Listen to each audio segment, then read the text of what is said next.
Good morning, Armando. Good morning. Do we have a quorum, Veronica? Yes, we do. Good morning, everyone.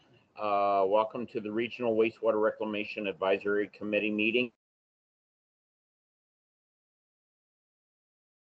2022.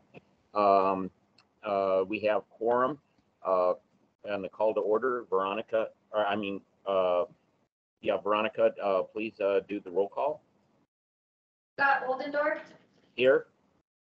Allison Jones, Here. Bill Katzel,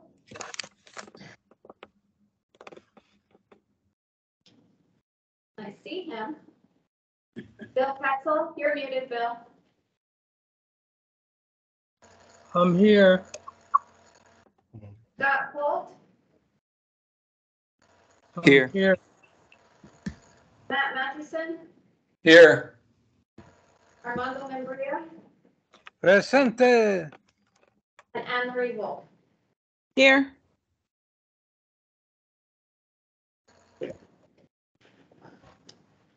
All right, very good. All right, it's time for the Pledge of Allegiance. I pledge allegiance to the flag of the United States of America and to the republic for which it stands, one nation, under God, indivisible, with liberty and justice for all. Okay, now we come to call to the audience. I'd like to make one announcement first for everyone. That Allison and Asia were all reappointed to the committee to serve for another 4-year term. And their reappointments were approved by the Board of Supervisors on April 5. So congratulations, Allison and Asia. Welcome back to the family, as they would say.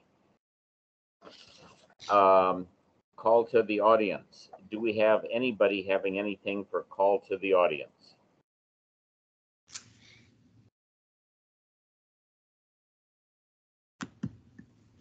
Okay, hearing, yes? Over here in the conference room where we're hosting this meeting, in attendance besides myself and Veronica, we also have Jeff Pravat and Jim Doyle.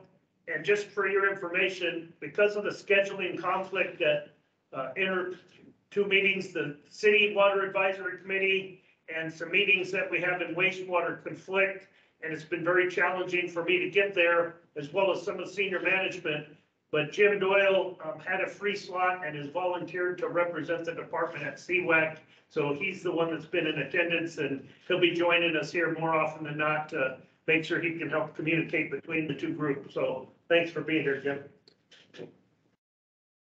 Thank you, Jimmy. Appreciate that. So is there any additional information for the call to the audience?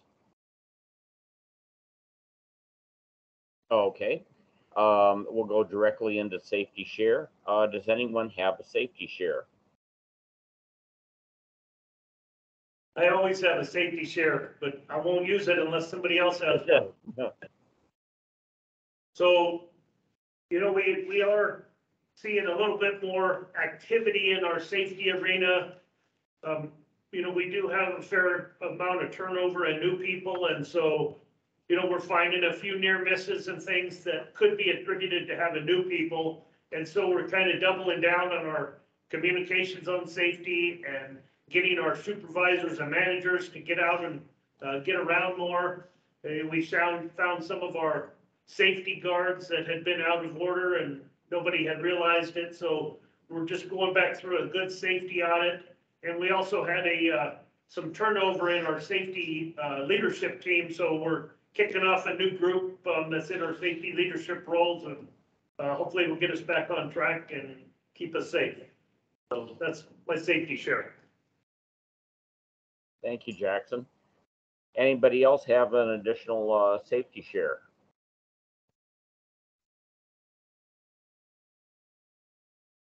I'll just put in there, just remember everybody, the heat's coming. We just had our first 100 the other day. So please make sure you drink your water, stay hydrated, and start getting ready for your summer conditions and the way you do things. Hey, Scott, Okay. I've got, whoops, Yes, go ahead, excuse me. Armando. Just a reminder, because the weather's warmed up quite a bit, I've noticed there's a lot more snakes out now in the urban area than has been noted in the last few years. And they're, just our little wiggly friends are out and about, and they were here before we were. So be careful out there if you're walking around, especially if you happen to have um, piles of wood in your yard for your fire pits or fireplaces, or just areas where they can slither into without you knowing. A friend of mine bent over to pick up some wood to put on the fire pit and was surprised to have a visitor there. Nothing happened, but it was just a surprise. So just a gentle reminder that they're no longer just out in the desert. Very good, Armando. Thank you very much, sir. Any additional safety share? Okay, now we'll go into the approval of the minutes. Hopefully everyone has had an opportunity to read the minutes from Thursday, March 24. Are there any adjustments, amendments, or anything to be brought to Veronica's attention? Okay, do I have a motion to approve the minutes? So moved. Second? Okay. All in favor, say aye. Aye. Aye. And any nays? Abstains? Okay, very good. The minutes from March 24 so moved and approved. Okay, next we have the county legislative agenda update by Carmine. Carmine, it's all yours. Morning, Chair, members of the committee and county staff. Good to see you. This is my annual visit with you, so happy to be here and give you an update on legislative matters. I'm going to share my screen, and while I'm doing that, I'll let you know that I reached out to the County Supervisors Association and asked them to provide me some of the latest information. So that's what I've included in here today. Can go through this in as much detail as you'd like, but let me just go ahead and jump right in. Are you able to see my screen okay? Yes, we are. Yes. All right, perfect. Yes. Good.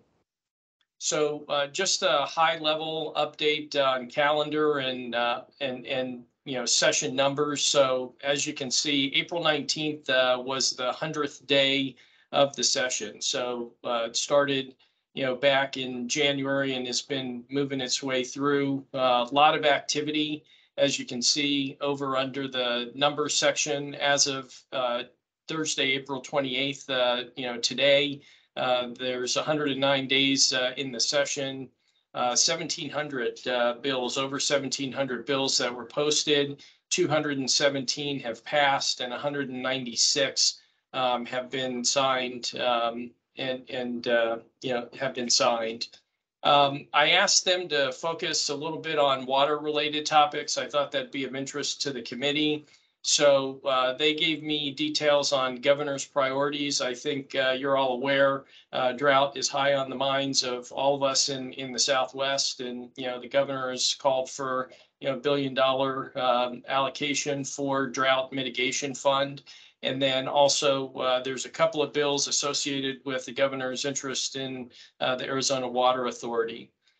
Bills that have been moved on to the governor, and I'm going to go through them just high level quickly. I'm going to send this slide presentation to Veronica so she can share it with you all, and you can read through it in more detail at your leisure.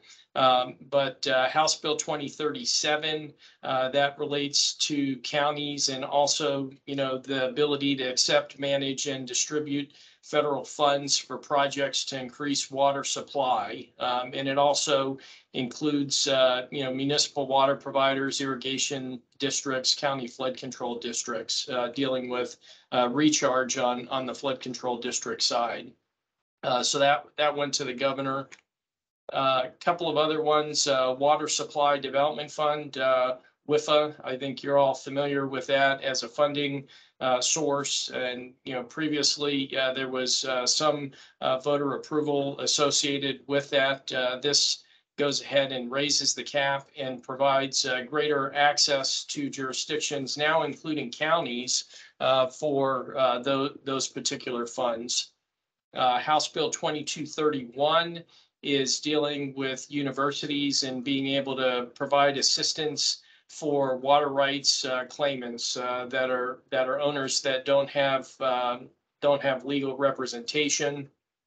And again, these are bills that have gone through and have been sent to the governor and either have been signed or are pending his signature. House Bill 2406, and this has to do with water quality fee fund and expanding the uses for those fees, as well as increasing the fees dealing with things like water quality controls and pollution mitigation. Also includes sewage treatment component to it. House Bill 2409 deals with water districts. This is delaying any decrease in property taxes related to the Central Arizona Project property tax charges to residents. Senate Bill 1067, this regarding water utilities and the ability to use financial assistance and enter into agreements with WIFA, and then also has a component of it that leverages the Infrastructure and Jobs Act funding sources. The Senate Bill 1197, again, focused on irrigation districts and the ability to use WIFA funds within those irrigation districts or conservation districts, dealing with construction and acquisition and rehabilitation of water infrastructure, primarily focused on water, drinking water facilities. There's some pending actions that are out there, so have not made their way out of the legislature and on to the governor. This has to do House Bill 2538.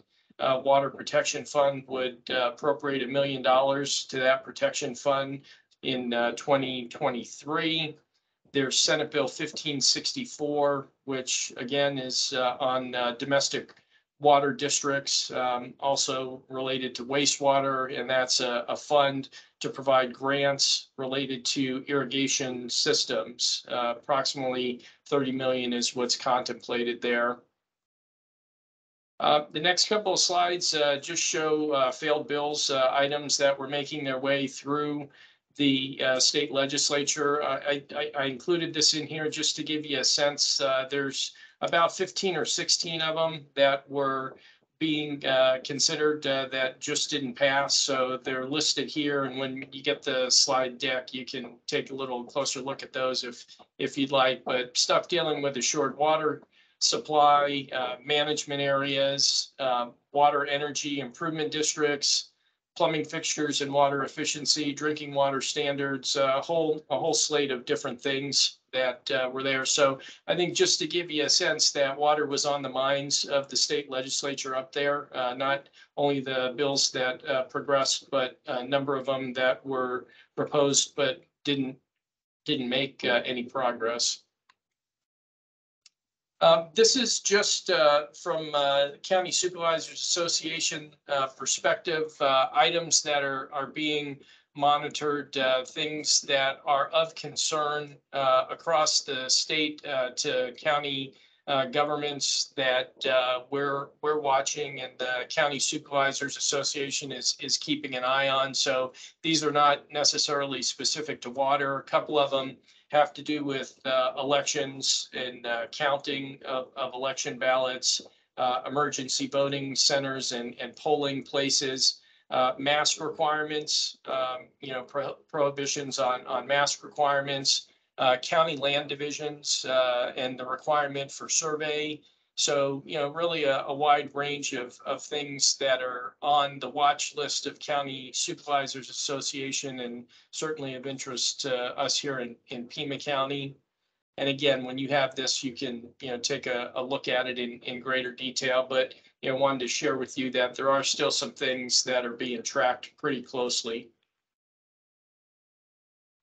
There's a number of bills that went through the discussion, were proposed and were considered, and have either been held up or have failed. And a lot of what you see in here is related to elections and law enforcement, lobbying, items related to firearms and committees of county jurisdictions, boards of supervisors. But again, a lot of activity in the legislature, and things that didn't make their way past the process.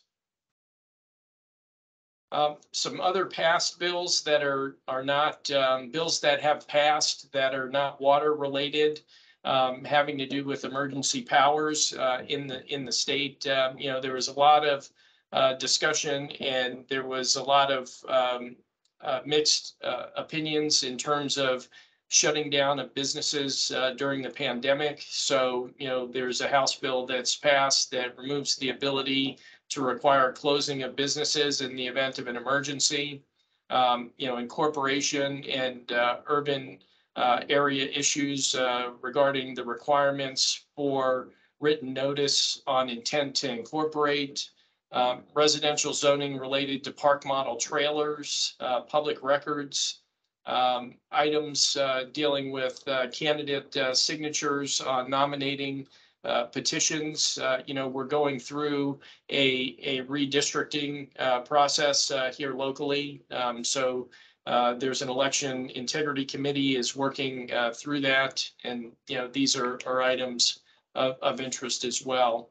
On this second set, public works contract payments, there's been a number of attempts over the years to change the requirements dealing with the amount of funds that we could withhold on payment of construction contracts until certain milestones were satisfied. So that's included in the past bills items as well. I thought I'd throw in a couple of slides that CSA provided just on the state budget process. The bill side of it is one of it, is one thing, but the budget is always of interest across the state, and certainly here in Pima County as it relates to any pass-through funding mandates on the county. So this is highly contested and debated in the state legislature. The House has introduced what's called a baseline skinny budget, basically holds spending levels at their current amounts with some adjustments for inflation and population.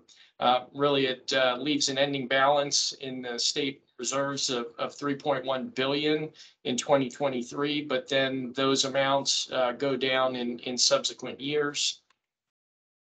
This just shows votes at the House Appropriation Committee.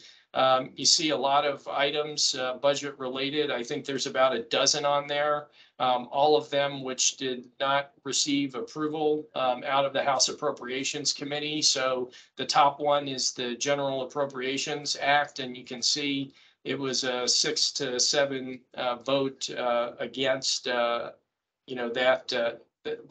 series of budget proposals. A lot of thoughts and comments. I thought this was, telling on this slide here, again, from County Supervisors Association. Governor is asking for a budget that includes his priorities, right? Water is one of the items that he notes in there. When you look at the Senate Appropriations Chair, he says, hey, we're ready to build a budget. And then you see the House Appropriations Chair saying, this is not helpful, right? We've got people digging in on all sides. So, that may take a while to unravel and get resolved. This slide is of interest to us. We're always looking at what are some of the items happening at the state level that cause impacts to the county from a budgetary and a finance perspective.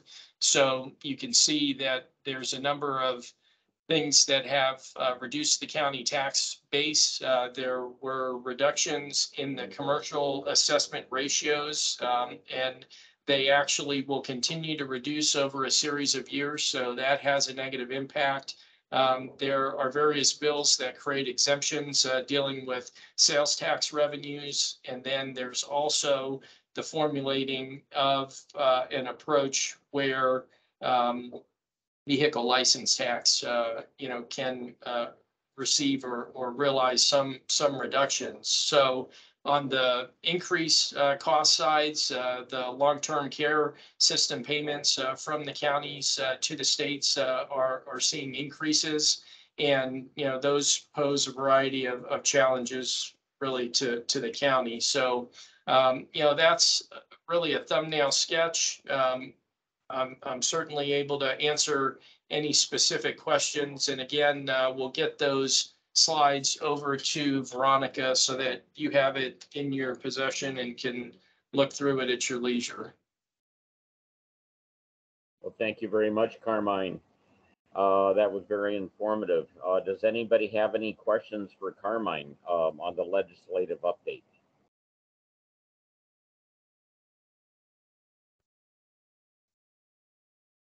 Carmine, I guess you got off easy today. Thank you very much for that update. It's a good thing, Chair, because I see that my screen has frozen, right? So that means that my Teams is going to shut down momentarily. Hopefully you could still hear me. Well, hopefully you don't run away too quick. We just had Armando has a question for you, sir.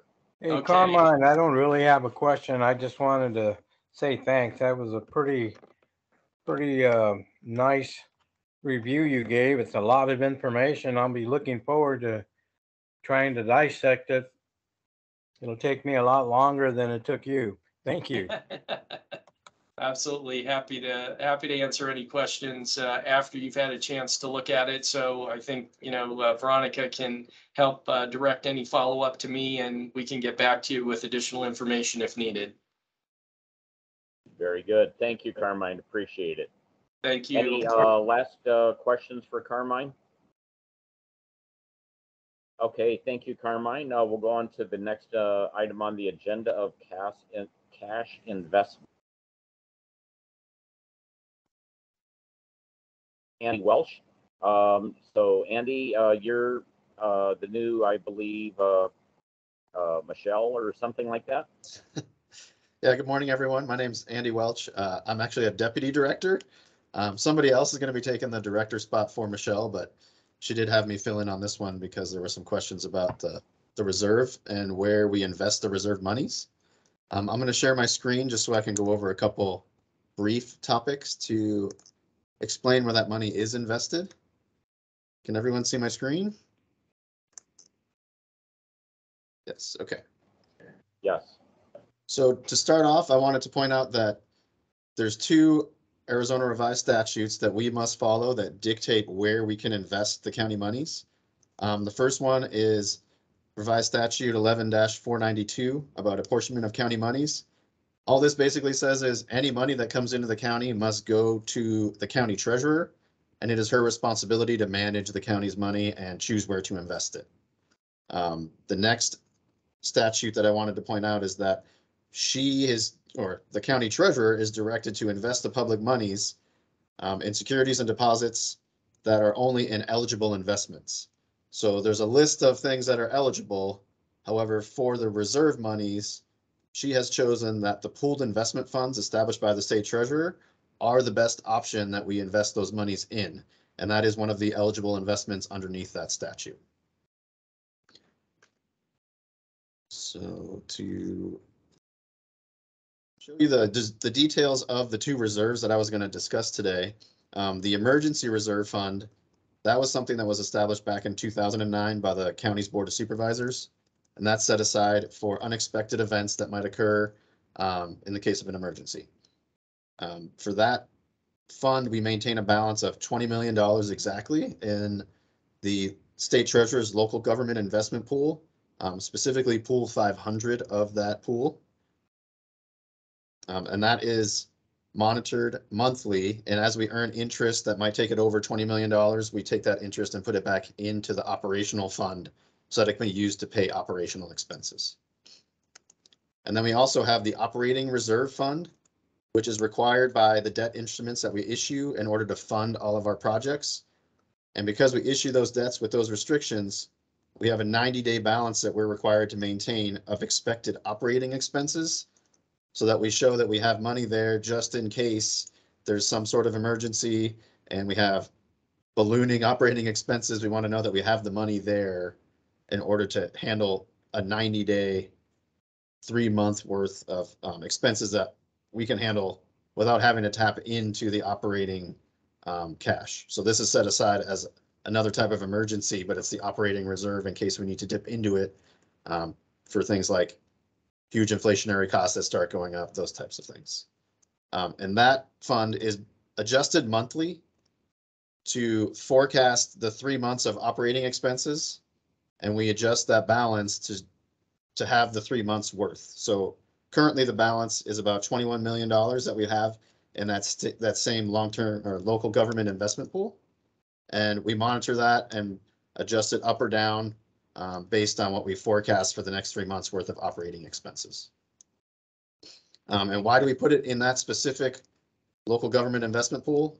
Pool 500 is selected for longer term investments where we know we're going to have a cash balance in there for a long time and hopefully not need to draw the money down. It does help protect the principal because it is for longer term investments. It earns interest at a slightly higher rate because that money is a little less liquid than the shorter term pools that are available at the state treasurer. But it still does provide the liquidity that we need so that if something were to happen, we can still get the money out without facing any penalties for pulling the money down from the state treasurer.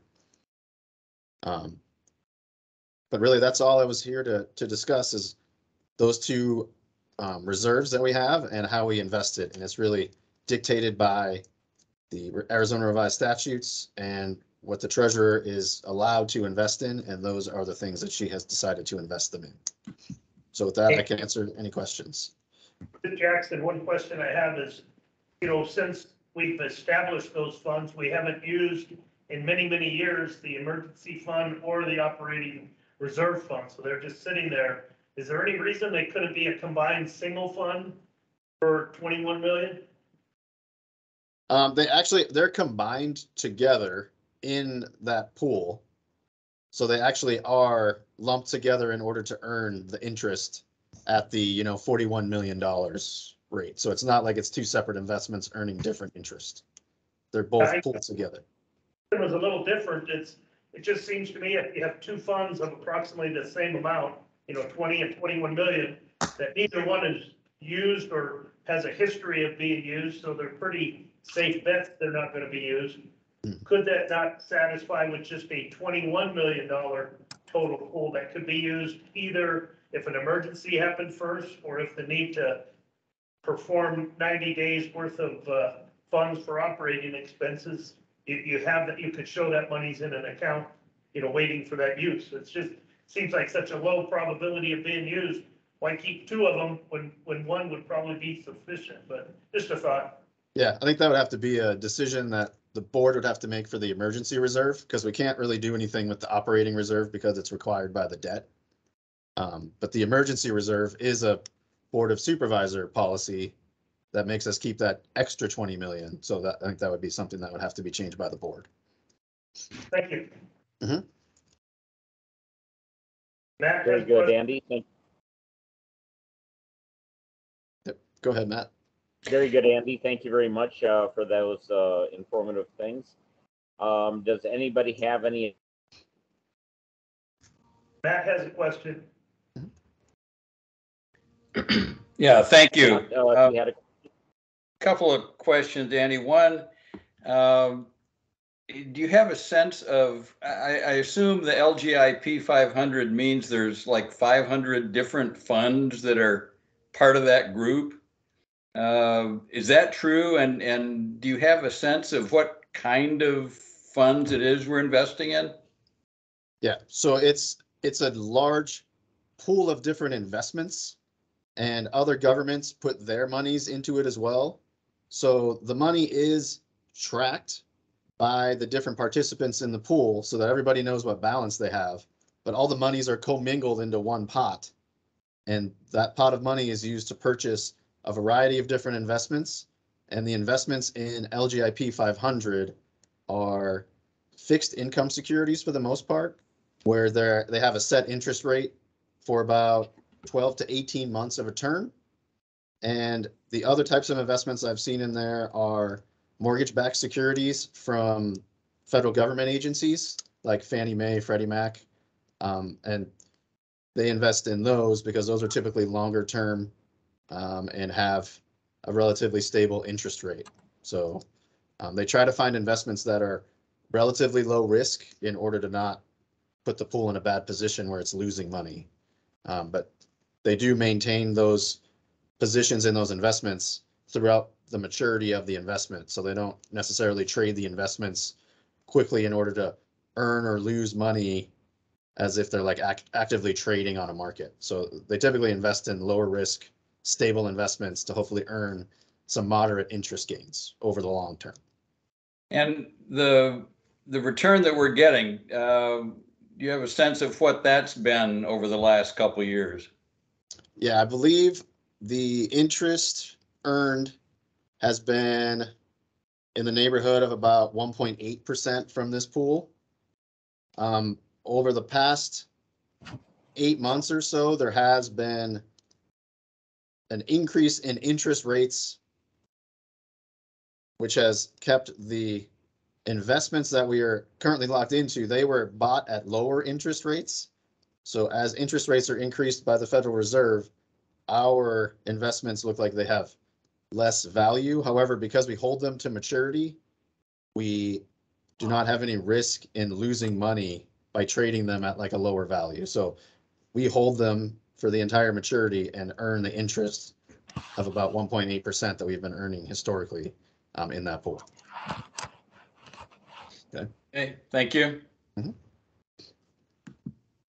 Thank you very much, Andy. And I'm sorry about asking this question, but 1.8% interest in today's investment, is that a good return, or is that a little on the low side? For the investments that we are allowed to make, since they're very restricted by state statute, that's pretty average, I would say. We were earning higher interest rates when the market was doing better. Now that the market has been taking sort of a downturn, it has dropped a little bit, but I would say that it's about on par with what we could earn, since we can't go out and invest in just regular stocks because they're too risky. There's not a lot of volatility that we can get involved in. Thank you, Andy, for that information. Okay. Great. Thank you, Andy. Any additional questions for Andy? All right. Next on the agenda is going to be the financial subcommittee report with Matt. It's all yours, sir. Really nothing to add this month. The committee has not met, so no action to pass on to the committee. Okay. Does anybody have a question for Matt? Okay, thank you, Matt. Appreciate that, sir. Next is going to be the fiscal year 21-22 expense and revenue summary by Mandy. Mandy, it's all yours, ma'am. Good morning. So this is our period 9 update. So we only have three months left in the fiscal year. So this is what it's shaping up to look like. Our adopted budget obviously doesn't change. That's adopted by the Board of Supervisors. Our projections in our O&M expenses is 85.4. So we're projecting a slight savings around $1 million in that area. Overall, for total O&M expense, including all the depreciation and debt service, it's about $500,000. So the department's really coming in pretty well, right on target. We are showing an uptick in the revenue. For the key area is the capital contributions. This area is more when a development is finalized and it's wastewater takes over that. So that's considered an asset in the capital contributions. The biogas is coming in right around the $500,000 mark that we had talked about last month. There was a delay in getting that project off, but it looks like it is coming in right around 500,000. That's what we're projecting at this point. As you can see, the actuals are right now 353,000. So it's looking pretty good. That is the summary for fiscal year 22, if anybody has any questions.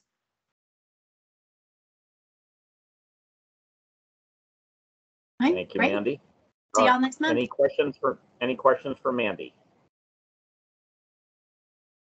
Well, they let you off easy today, Mandy. They sure did. Thank you. Thank you kindly. Okay, next on the agenda is going to be the CIP subcommittee report with Asia. Asia, it's all yours, ma'am. Scott, Asia isn't in the meeting today, but the subcommittee does have a meeting coming up next month on the 19th at 9 a.m. Okay, CIP is having their semi-annual on the 19th at 10 o'clock, you said? At 9. At 9 o'clock, I'm sorry. Okay, 19th at 9 o'clock. Okay, thank you very much. Okay, next on the agenda is going to be CWAC, the Citizen Water Advisory Committee with Allison. Allison, it's all yours, ma'am.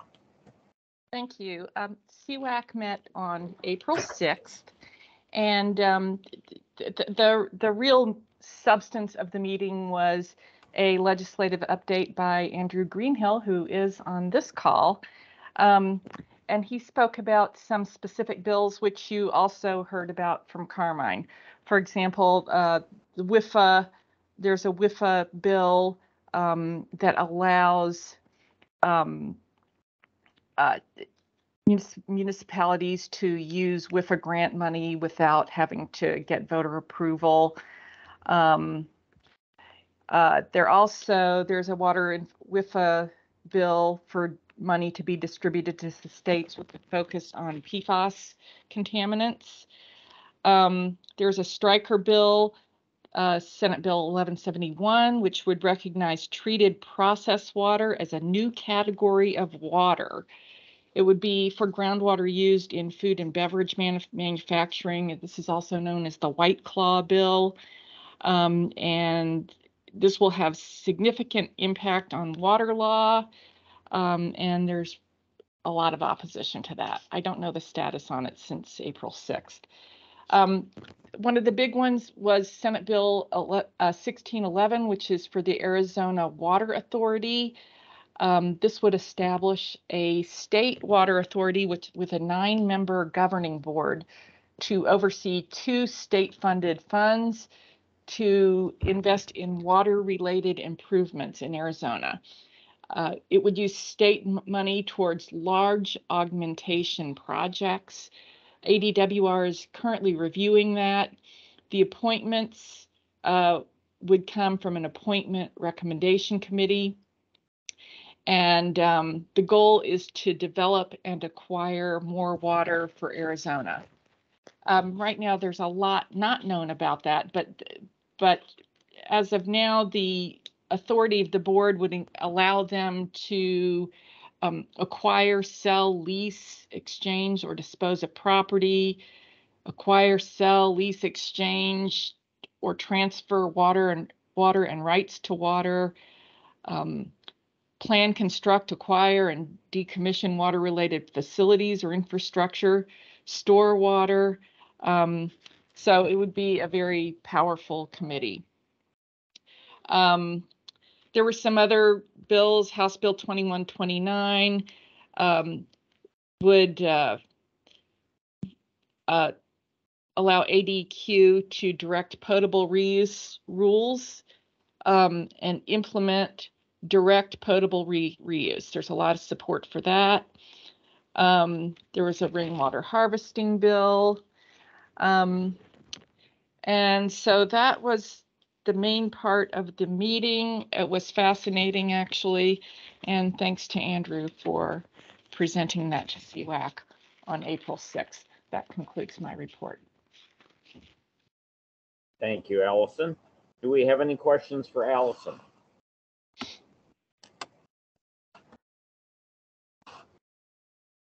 Okay, Allison, I guess you got off easy today.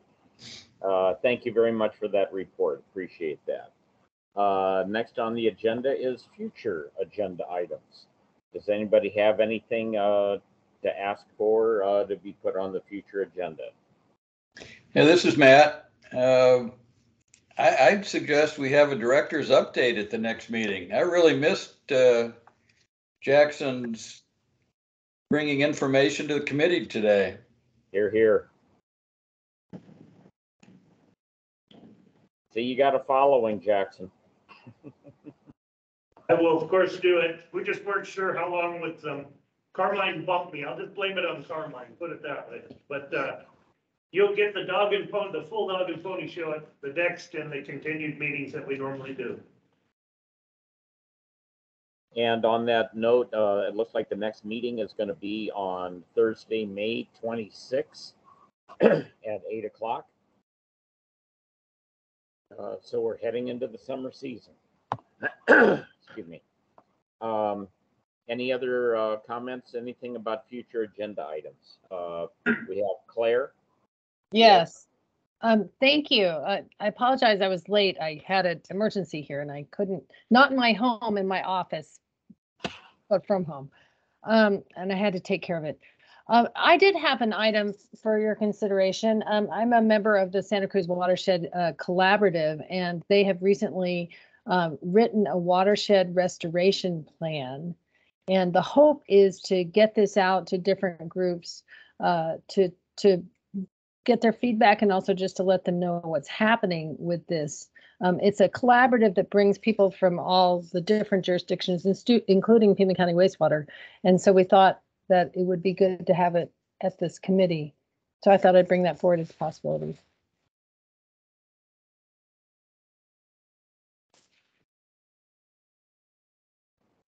Okay, thank you very much, Claire. Mm-hmm. Anybody else have anything? Okay, now we jump into call of the audience.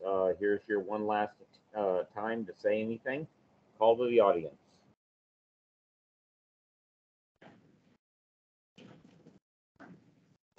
Okay, I think we just broke an all-time record for the shortest meeting ever held. Armando, do you have a question, sir? Not so much a question, but maybe a comment or two. First of all, you've done a great job as a chairperson, and you've managed to keep our meetings fairly short, and this is almost a record here on this one. So when it comes time for re-elections, I would just like you to say you'd like to continue on, and we'll be done with it. Just a note. And the only reason I'm talking is to prolong this meeting just a little bit, because I had to get up so darn early to get to it. Well, I have no problem continuing on as chair. I know the first baby steps were kind of rough, but I think I've gotten into the groove. All I am is just the traffic cop over here. But so long as I have good backup support like from Claire, because I am retired and I do like to go on vacations.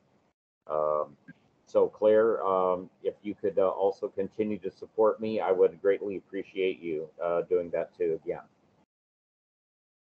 Sure, I'm there for you.